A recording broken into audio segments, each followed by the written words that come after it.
dog outside. He pointed at the moon and fired, and the dog stood in front of him, yapping defiantly.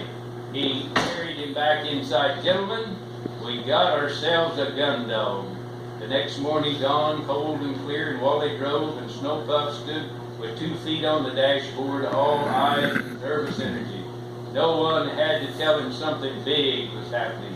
Pulling up to the first field, Wally called, "Does it look too rough for him?" Just then a pheasant flashed from a fence row. No one had any more questions. The boys loaded their guns. Wally placed Snow Puff on the ground. With a yap, he tore into the brush.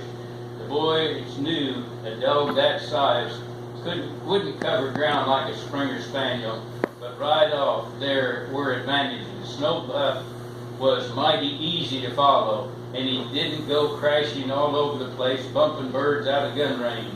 The gunners sort of crept along behind the dog like burglars.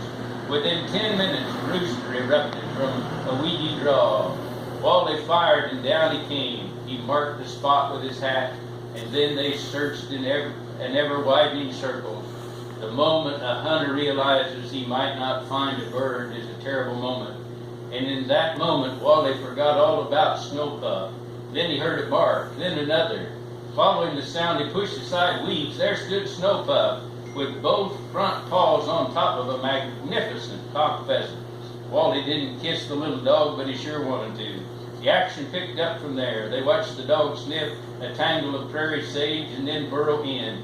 2 big roosters flashed. Glenn and Jim took careful shot, letting the birds plane out before taking him at 30 yards. Snow Puff saw it all, and on Wally's command he bolted, covered ground like a pocket rocket, and then found him barking next to the first bird. Then he took off. A moment later, he barked again, standing next to the second. His first double, Wally said, a note of almost spiritual awe in his voice. When was Trooper's first double, Jim asked. Don't ask. They collected 3 more pheasants, with Snow Puff burrowing in and flashing all of